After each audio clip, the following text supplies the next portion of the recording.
Hello, everyone. Welcome back to Yu-Gi-Oh! My name is Greg, and I represent the Yu-Gi-Oh! Fan here. And I'm Joshua. I am the Yugi newbie. And today we're discussing and reviewing episode 4 of the original anime, Into the Hornets Nest. Basically, this episode covers the main character's arrival to Duelist Kingdom and the beginning of their participation in Pegasus's Duelist Kingdom tournament. And it also covers the first half of Yugi's first official duel with Weevil Underwood, who in the last episode threw away his precious Exodia cards. Josh, kick us off. All right, so yeah, as you said, we start the episode with them coming to Duelist Island. They're on the ship, and then Tristan's freaking out a bit because he's afraid that they're going to be caught as a stowaway, and there's a little gag where there's some business people there, and they say, hey, don't look so nervous, and he's like, oh my god, I'm so scared. So a little bit of like a character building moment for Tristan there. I have no memory of what I laughed at, but I just felt like it was necessary for me to write down to talk about the humor a little bit at the beginning of this episode. I remember I was laughing, and I'm still like pretty into this humor, even though it's, juvenile to a certain extent, obviously aimed at kids, but like I'm still giggling along with this. And like a lot of the times the 4 Kids dub gets a lot of flack for just being like too kiddie and like, which I mean, I still kind of roll my eyes at that sentiment for a show about a card game being too kiddie. I want to give praise where I think it's worth that the fact that I can still smile at all this humor and not like just cringe all the time having to sit through all these jokes that are aimed at kids. I'm still enjoying it and having a good time, so I want to give that little praise. Yeah, no, I thought it was done well. We don't dwell on it for very long because very quickly we're sent off to Pegasus's castle. I think after looking at Weevil very briefly because he's looking suspicious and just kind of staring at Yugi. So kind of building up that tension there between the two characters. But then when we're whisked off to Pegasus Castle and we have an interesting thing that I obviously don't know about. I'm sure you do, Greg, where we see, what's his name? Taya thinks he sees this guy in the forest kind of hiding when they're climbing the stairs. So she keeps calling him Bakura. Did you notice him in the last episode? Because they set that up there also. He was Yes. stalking on the ship, but we didn't talk about it. I realized after the recording session that Josh didn't bring up Bakura, but the rules of this podcast is if there's a little thing that I don't necessarily need to talk about and Josh doesn't notice it, I'm not going to bring it up because part of this experiment is to see what Josh is bringing up and what he's reacting to. But it's also just an excuse for me to list all the things that I think are good and bad about this show. And Bakura's setup in the last episode wasn't too important to me, so I was comfortable skipping it. He was on the ship and Tristan kind of saw him very briefly, but I think I just forgot about to mention it. But yeah, that's clearly that's going to come up later. I have no idea what it's going to be about. But anyways, I like the way they paced it because they kind of did that and then immediately we're just kind of like moving on. It's not a spoiler, like you just said, that he's going to come into it later, so I don't mind saying that exactly. But I might as well just tell you this now. He's with them as part of the group in the manga and like at this point in the story. Oh, really? He's already a normal character, so in the anime, because I think they just have to reintroduce who he is and like what his character's about, which has already been established in the previous Yu-Gi-Oh! Manga series, the original 7 volumes. They'll need to reintroduce all that. So I guess in the anime adaptation, they just decided that he needed to be integrated into the group in a different way so they could kind of re-explain his backstory and who he is. Yeah. So that's the reason we don't have him here normally like we do in the manga where he's already part of the group. That's interesting. Yeah, no, I obviously don't really know how he's going to come into play. It's interesting that he's like hiding in the forest after being on the ship. Before it was like he's just like another passenger, but now it's like, oh, he's like running around hiding on the island. Like it's just kind of strange. So far in this part of the Yu-Gi-Oh manga, he's basically just another Tristan or Taya. He's just there as a cheerleader. Like he really hasn't done anything. Like reading the manga, I'm like, oh yeah, Bakura's here already. Like he hasn't been doing anything yet. So interesting. But yeah, now we get up to Pegasus's castle and he starts to explain the rules of the game, which is pretty simple. Basically, you start off with 2 stars and then you need to get 10 stars and then you get to face off against Pegasus himself. And if you win, you get the $3 million prize. I do have a question about this. It seems like there's a lot of contestants, and if they all have 2 stars, it seems very possible for 2 different contestants to each get 10 stars. Is it like the first person to face off against Pegasus and win? Well, Josh, we'll have to see. He said you had 48 hours, right? Or was that just in the manga? That might have just been in the manga, actually. I don't remember being a time limit. Yeah, I don't think in the anime there was a time limit, but in the manga he said 48 hours, but we don't have to count that because it's a different version of the story. Yeah. I'm not going to answer your question, but I'm glad you're asking them. You're going to have to wait like 30 more episodes to find out your answer. No, like I'm sure that Yugi's probably going to win and face off against Pegasus eventually, which will be like exciting and interesting. I was just confused because it was like, well, what's going to happen here? It seems like there's a lot of people who could win. Like it seemed like there's really good contestants and then just kind of throwaway contestants. If someone just quickly fought all like the throwaway guys, then, they would be able to win very fast probably. I'm not giving you any answers yet, so you just got to No, please don't. But what I find interesting here is that Yugi and Pegasus both kind of have their internal monologues. Like Yugi re-explains what has happened in the past few episodes with his grandpa being stolen. Like they throw in these flashbacks for viewers who probably maybe haven't seen the previous episodes, I suppose. Maybe their friends at school just told them like, dude, have you been watching Yu-Gi-Oh? It's this new show. Like, no, I haven't been watching it. So, they're still trying to like hook in new viewers and stuff like that. And like we kind of complained about this in episode 2 with them just like regurgitating the same information over and over again. But I don't think it's as egregious here just because in that episode it was like telling us over and over again in the same episode. Oh wait, that was episode 3. My bad. Because that's like when Tristan has to like relay the whole plot back at us after it's already been established a few times in that same episode. Yeah, no, it's dumb. But I think it's sewn in fine here. It's just like definitely a habit the show has. But as a question, this show was like you would only be able to catch it live, right? Like you wouldn't be able to like at the time it aired. I honestly don't know. For a show like this, especially when it was first starting out, I bet there was like a case of like they aired the first episode and then tomorrow or whenever the next episode came out, they would air the first episode right before this one, just so everybody who missed it the first time could catch up. But like this show ran on reruns all the time. I mean, that's how a lot of people probably watched it. So I want to say when they would run reruns of like Yu-Gi-Oh! Or Pokemon or even Naruto, they would still just like play them in the right order, meaning like, Monday you'd get episode 36 and then Tuesday you get episode 37, just to make sure that like people who are watching the show can follow along. Because a show like SpongeBob, you just tune in, you watch whatever episode, doesn't matter what order you watch it in. But if you watch Yu-Gi-Oh out of order, you're going to be pretty confused. It's not going to be as fulfilling because it is serialized. But either way, it makes sense for people who might be watching the episode and have no idea what's going on,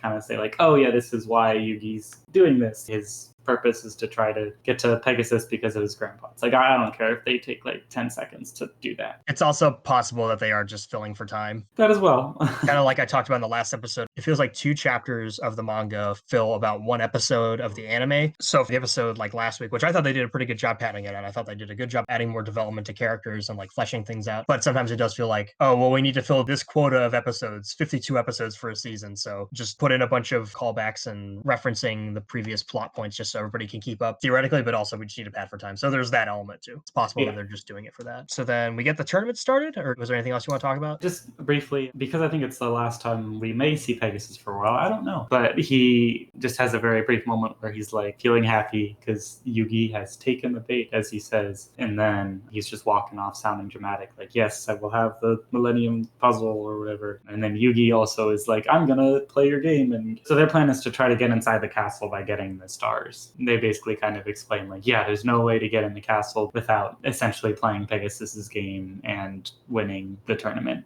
Now we move on. So Yugi's first target, let's say, is to track down Weevil. Yugi decides that he wants to knock out Weevil first, which I think in the manga, he really puts an exclamation point on that. More the Pharaoh, I think, says after the cards get thrown into the ocean, I'm taking you out first. Dang. Jeez.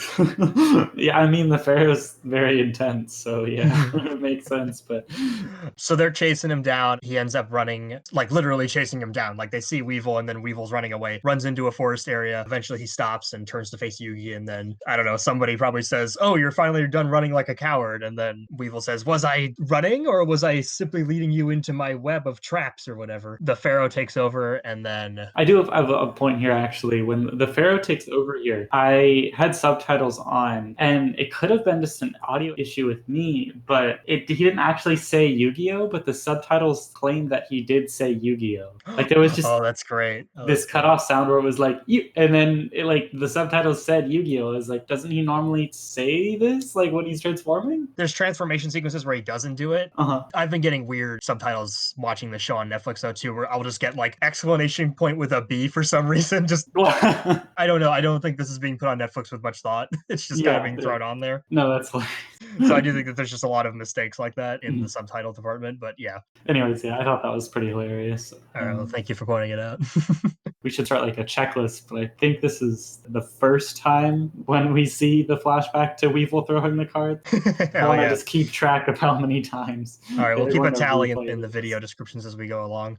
Sure. Yeah, I don't know if it'll get referenced too many times. There's a few times in like season 2 where it's going to get referenced and things like that. It seems like a big moment. But anyways, Yugi challenges him and then he's like, all right, sounds good. And then we see kind of what's going to happen on this island. There are these giant arenas similar to what Kaiba had in the first episode, you Mhm. have these seemingly holograms. I don't really know how it all works, but that are going to appear to make the battles very epic and large. Or just holograms. It's just weird because sometimes it feels like it's affecting the people, but maybe it's just because they're like very realistic. It's just to make the show more exciting, but yeah. Yeah. I've heard some explanations of like they really do feel, and like Kaiba will say later on that he made a hologram, not these ones in particular, but future holograms that he develops to like give off like the odor of the monsters too. But Interesting. yeah, I think it's just to make it look better because it's no fun if they're not reacting to the monsters. No, I mean, like it's great for the theatrics. Obviously, Mhm. like the stakes within the show's world are very real because well, we can get into that right now. In the manga, it's not big duel arenas. They're just sitting in like a little glass box with a regular table and everything. But the glass box will create the holograms and stuff like that. So we will have visualizations of the monsters and stuff like that. I think they made the right decision to make this look more epic on TV. It's just a funny little side note. It's something I always forget about the manga. Yeah, I like the way it looks here, where it's all like massive, and it makes sense with the universe because, like, yeah, Kaiba was the best player, so it makes sense that and he's a corporate guy, so he has a ton of money for this. Like, Pegasus is also super rich, so he has the money to create this massive arena. So it all like makes sense. There's no problems with it. Yes, the bet is the Pharaoh wants to go all in because he wants presumably to take Weevil out entirely. He doesn't want to have to like fight him again later down the line. So he says it's all or nothing. But then Weevil's like, well, you only have one star. I have 2 stars. So like, why not just bet 1 star each? But then Yugi says, I will give you the entirety of my grandpa's deck if you win. And Weevil's very confident. So he's like, sure, yeah, I'll take it. I'm not sure this matters at all, but for some reason, this is the first time I thought about the fact that like Weevil already took away cards from his deck, and now he's gonna like stake the rest of them. I don't know if that means anything, but just it was a little something I noticed. Like That is true. he could have Yeah. said like, "I'll give you the rest of my Duel Monsters deck" or whatever. I don't know. Weevil's very confident here because, as we'll get into, like he has an advantage as he kind of tricked them. So it makes sense why he would just kind of naturally just be like, sure, I'll do it. But also then, like, if he were to take it, he would greatly potentially improve his deck. And then also he would completely void Yugi in the future and any like potential tournaments if he's worried about that as well. So it definitely seems like a very good thing for him to do. Here's the flip side of that though. In the manga, the bet is Uh-huh. Star Chip and Yugi's life. What? He just says, "I'll stake my Star Chip and my life." Like if he loses, he dies? I have no idea what that means. If that means Weevil can kill him, if that means he becomes a slave, I don't know.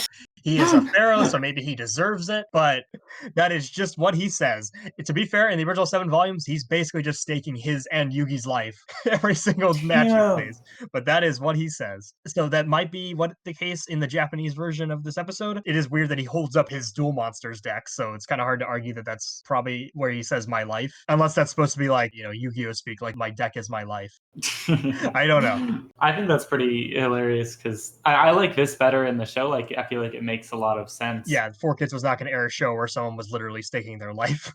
Yeah. Like, what? At least in this context, like later on in the show, like, yeah, of course they are staking their lives because there's like actual magic in play. But like when it's just a regular card game, it's like, no.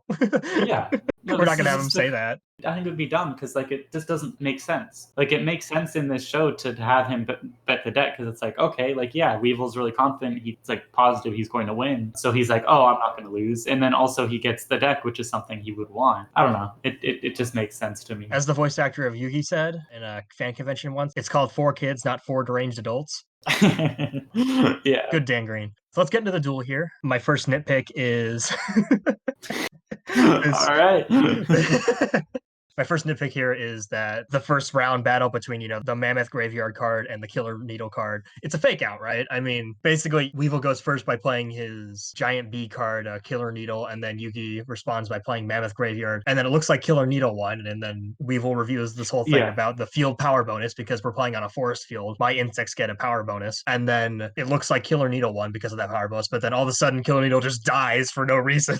Yep. Yeah. Not for no reason, we know why, but like visually there's not really a reason. I guess later on there's this idea that the Mammoth Graveyard can poison characters because he's like an undead zombie or whatever, but I mean I'm sorry, that's not a good argument. I thought the argument was that the Mammoth Graveyard also gets a power bonus because No, that is what happens, but it's like it's so delayed, and it's like we even hear Yugi's. I guess Yugi does say like it should have been a stalemate, which he's right, it is, and it was. But I'm just talking about presentation wise, this is a fake out. Like they're tricking the audience into thinking that Yugi doesn't doesn't know what's going on, and then it's revealed that Yugi does know what's going on. Josh, do you have any feelings on this, or is this just too big of a nitpick for you? No, I absolutely noticed that as well. Like I was like, well, if like this was an actual game, of course, like they would just both have died. But the way they wanted to present it was they first had to introduce like Weevil's knowledge of the bug advantage, and then like the way they narratively wanted to introduce it, it made sense because if they both died, then Weevil would have been confused instead of his snarky kind of discussion of the power bonuses. So it makes sense why they presented it to me that way. I wasn't hugely bothered by it. I guess I kind of take the games with a grain of salt, like the actual rules, because one, I don't really know all the rules and stuff, so I'm less of like, I've never actually played a full game, so I'm less inclined on that aspect. But also I just kind of don't care. Like I'm more here for the way that the show is presented and the theatrics of it. So I'm okay because it's just fun. It's like, oh, like Weevil thinks he's gonna win, and then Yugi's like, no, if I know what's going on. And so it's kind of a fun moment where it's like a bit of a back and forth, and Weevil kind of has to take a step back where he's like, oh, like, okay, this guy is maybe a bit stronger than I think. I think you're 100% right, Josh. I just want to be the nitpicker here. It's very fair because, of course, like it doesn't make sense. They should have both died immediately. So I totally agree. Another manga comparison I want to bring in, because I actually feel like I've been praising the show more than the manga, like saying that the show's been doing nothing but making improvements over the way the manga executes things. It's a little tiny detail here I like in the manga more is that we already see the Pharaoh thinking about like, why did Pegasus have us come all the way out here just to duel? And then he realizes it's because of this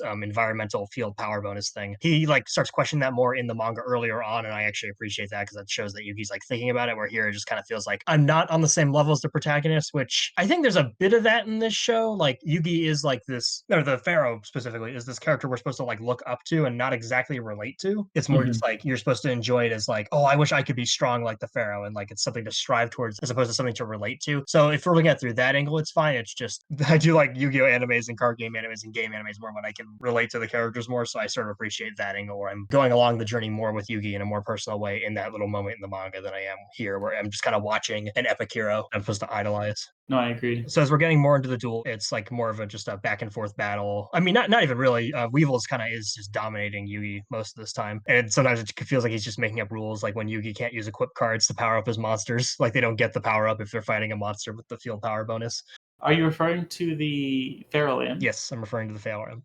I think he said that just magic attacks didn't work for some reason. I guess maybe the manga is influencing me. Like maybe that's how they explain it in the manga more. But like it did just feel like monsters with a power bonus are not affected by monsters with equip cards. Like the point difference isn't taken into account, just the base attack. That's kind of how it played to me. Yeah, I think that is how they say it in the manga. So I think that's what's influencing me. I'm checking what he said right now. He said that all monsters with a field power bonus are also resistant to any type of magic attack. Yeah, I guess to me, I turn magic attack into like an equipped spell card. You know what I mean? I see. In Yeah, my see, I don't know those as much, but that's fair. I think he's just telling us that you just can't use equip cards to power up your monsters to fight monsters that are benefiting from the field power bonus. That's basically just how I'm taking it, though. Yeah. So yeah, this is where Weevil, the first time he actually kind of has the upper hand because Yugi thinks that he has the stronger magic attack, but then it does nothing because of the field power bonus, and then he loses like 650 points, which is it's a lot. So he starts losing the duel, starts sweating a little bit, and I think it's hilarious. There's this line from Weevil right afterwards where he says, "But even your strongest monster can't stand against my basic insect." What? Why'd you laugh about that? Well, because like Weevil's thing I know is to like really power up the basic insect, but it's just like it's called the basic insect. It's like, well, I feel like you would say like, oh, like even like nothing can stand against my dark magician or my blue eyes white dragon. He's just like my basic insect. That just doesn't sound intimidating. I think the problem is that the show has no shame about, which is fine, but the show has zero shame about like the way cards are named. It's just like they're just gonna say how they're named, regardless of how silly Yeah. it sounds. Oh no, I know, and I love it. I think it's hilarious, and it makes sense totally because like when he gets all the power ups, he's a really strong and intimidating. Like there's this shot where the basic insect is staring down Yugi, and it's like this massive thing with like rockets on his back and these like defense things. It's like it makes sense, but at the start, it's just like, what do you mean? Like, like he's claiming like this is his most powerful card, the basic insect. There's nothing you can do, which we'll find out later is not his most powerful card, presumably. So before we get into the climax of the episode, I kind of want to just check in how we doing with the animation, because like this is the first episode where I really feel like it's just not as solid as it's been so far. Like the first first 3 episodes I think are very well animated for a shonen anime from the early 2000s. It's as good as you could want it to be. But now I feel like we're getting softer looking designs and more quickly thrown together drawings of the characters, and just nothing feels as solid as it was. And you're just getting some strange angles. It's hard to articulate doing in a podcast because I can't show you visuals of what I mean, but I just feel like this is being thrown together a little more quickly than the rest of the episodes have been so far. And I think you're going to have some animation inconsistencies as we go along with the show, where some episodes are like really good looking, and then some episodes are like, oh my god, why are they just getting sloppy, or what's going on? I didn't particularly notice the animation, but I think like the previous animation was better. What I did admire in this episode is I felt like Weevil was a lot more expressive than he has been in the previous 2 episodes. I think Weevil gets all the best shots, but like Yeah, Yugi looks weird. Taya gets a lot of weird angles. It's I agree. very strange to me. Mai looks strange to me. I don't know. I'm kind of clumping this with the next episode too, but definitely I was starting to notice like this is getting a little sloppier, and maybe it's just unavoidable because of how many episodes they have to produce and just the kind of genre that this is. But I thought it was worth pointing out because I thought the last 3 episodes looked pretty good for what they were. The only moment that actually really stuck out to me is at the start of the episode, right after Tristan has his moment. Now that you mention this, Joey's like hair and face just looked completely off. And I'm actually looking at it right now. His hair, you know how it's really big normally and like kind of aggressively big? He looks like this really weird, normal kind of looking anime guy. He just looks like so weird to me. Like that does not look like Joey, and obviously like it is. If you're watching us on YouTube, you can just see this picture that Josh is talking about the whole time. We're gonna talk about it now. Yeah, it looks like a stock like Yu-Gi-Oh background character that they came up with. Yeah. It looks like a Yu-Gi-Oh background character, and then they threw Joey's hair and jacket on it. Like, Yeah, I mean, like in the hair color. It's the only time in the episode where this happens, but like Taya, Tristan, Yugi, they all look fine. But Joey just looks awful. And I was like, who is this character sitting here right now? And it never happens later. I guess I totally noticed that. And then I would have to agree, generally, the animation seemed to take a drop. Although I would argue that Weevil's shots here are all very excellent compared to the previous episodes where he's just doing his normal smirking and like just like honestly, he's just kind of talking and very non-mobile, I guess. He feels very like kind of just put in place, like stationary. Here he seems a lot more just kind of dynamic, I guess is the best way to phrase it, which I think I appreciate a lot because it definitely brings a lot more life and drama to the battle. I think this is strictly a problem I'm having too with the human characters at this point. Like, I think all the backgrounds and stuff and the environment look pretty solid, and all the monsters look great and everything. It's just, yeah, a lot of these shots with the human characters, just something looks off about them to me. I agree. I think the monsters are pretty good, but again, like when they appear, they just kind of sit there. So you just have to make like static drawing They with don't the have to have humans. as much life and personality as the humans do. Exactly. So to get in the climax of this episode, it's basically after Weevil's built his whole army of insects, being led by his powered up basic insect card, sitting at a solid. What does it have? 1950 attack, or does that have more because of the field power bonus now? You don't have to know. Sorry.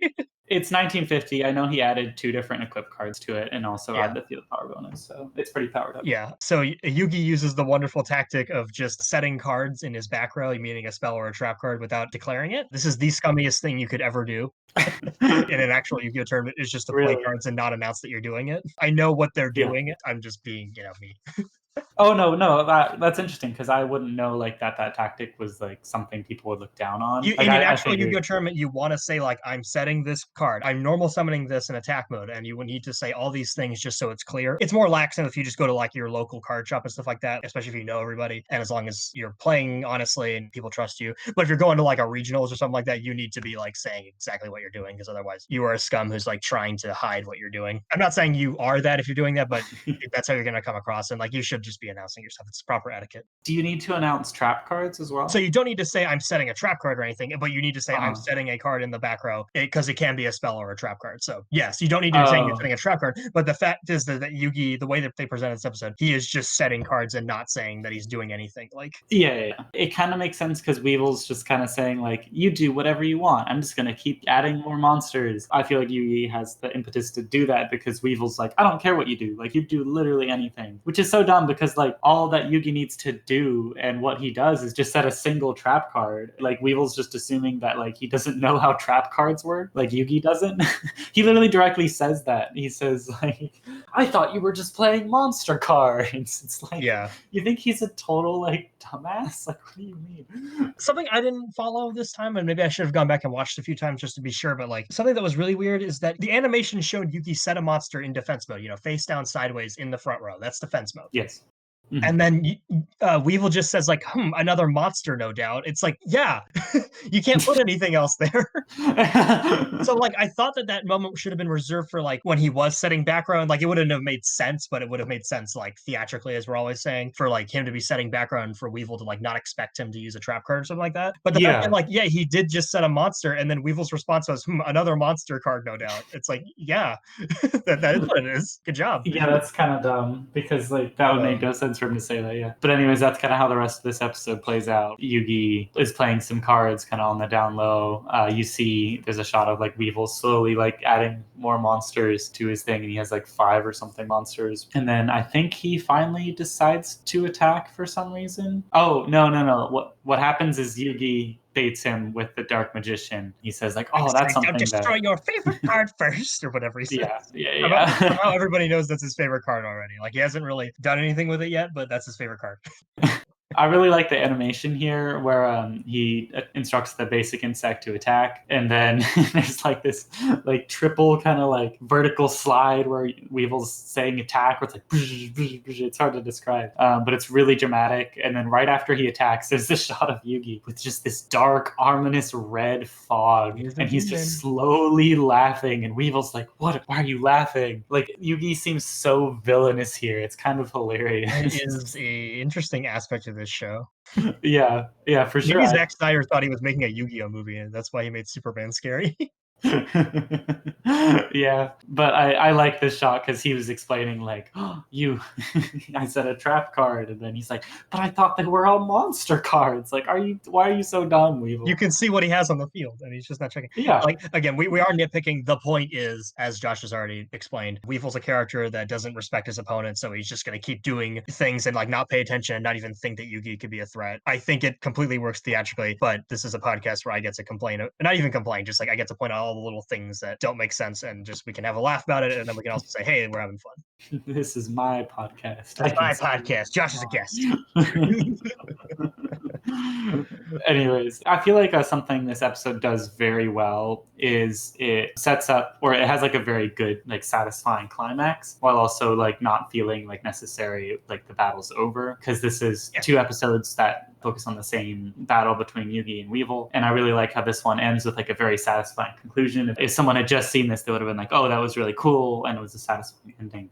I don't know if like battles down the line will also do that as well, but I thought that it was done effectively here. Yeah, we should explain what the trap card did, just because we kind of skipped over that.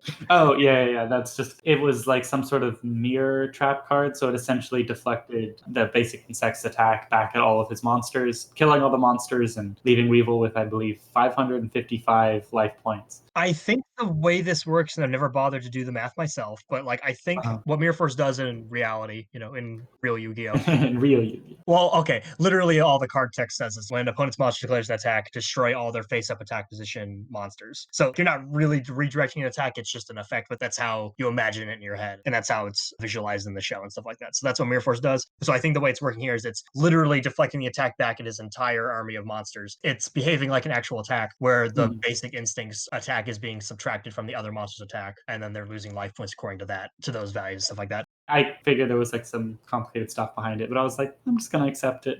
No, yeah, for sure. I think it's fun to make these distinctions. And then I like the way they end this episode because the Pharaoh's a bit overconfident. He says, "Oh, you said you used up all your monsters, so like essentially I win. Like you don't have any monsters left." But then he says, "Oh, I actually saved my best monster for last." And then he's like, "Oh," and then to be continued. And we finish the episode there with a bit of a cliffhanger. Yeah, I like how this plays into tropes of both like video game bosses where they have multi phases, and then it also plays into tropes of like monster movies where it's like, oh, the monster, you thought you had the monster down, but they're getting up again. And I guess in some of those cases they do have multi forms and stuff like that. Should we get into the recommends? It's probably sounded like I'm been down on this episode so far, but I mean, in the end, I'm not. I'm still having a lot of fun. It's just there's a lot of, especially since we're getting into like more technicals with the duels and stuff like that. It's just fun for me as the fan to be able to go in and nitpick all the little things that are weird and wrong and not clear. But But overall, this is a very satisfying episode. It's got all the big epic animation points that you want and stuff like that. And even though the character designs are getting a little wonky, or at least in the way that they're being animated and portrayed, I still think overall the show looks pretty good. Also, I just want to talk about one specific moment. For whatever reason, this is what I'll just call like I don't know if I have a name for it yet, but like a moment that just gets me really pumped up to watch Yu-Gi-Oh! And stuff like that. I don't know what it is about this moment specifically, but just the way that the music and the animation and the voice acting all kind of work together for like this perfect symphony of Yu-Gi-Oh! Awesomeness is just right at the beginning of the duel. When Weevil summons Killer Needle and Yugi summons Mammoth Graveyard, just something about the way they summon those monsters and that first battle goes down. Everything's working together on all the technicals, the music, the animation, and the voice acting are all working together perfectly, and it just gets me so pumped up in that one part of the episode. The rest of the episode's pretty solid. I'm not going to say this is a fantastic episode. This is one of the best episodes, but it's definitely just another solid Yu-Gi-Oh! Episode. I about have the kind of same opinion. I feel like this isn't probably like the best episode, but for our first like major duel that spans multiple episodes, I feel like they're really taking their time to let the scenes play out and be epic and interesting. And they especially have a bit of an advantage here, I feel like, where things are still a little bit new. I don't know if it's an advantage or a disadvantage, honestly, but things are a bit new so they can get into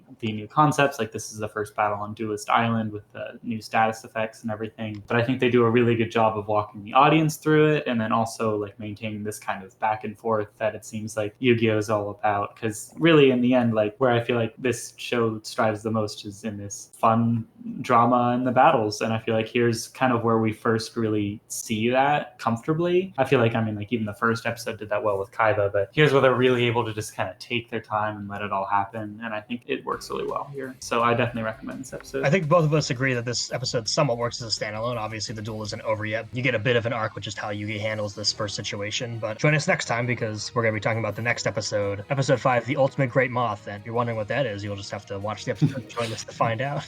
Yep. All right. Well, as always, thanks for joining us. We hope you had fun listening to us, as much fun as we had talking about it. So we'll see you next time.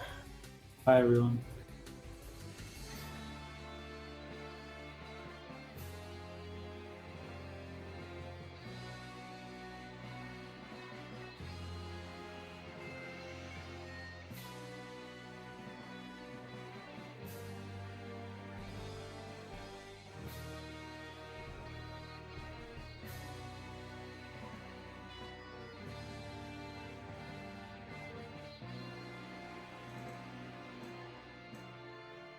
Thanks for listening to this episode of Yu-Gi-Oh!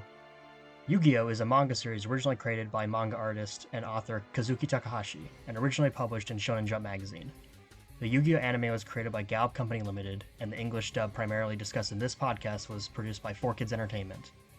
This podcast is a non-profit media content, and created for entertainment purposes only. All rights of content discussed and music used go to their respective owners. We hope you'll join us next time.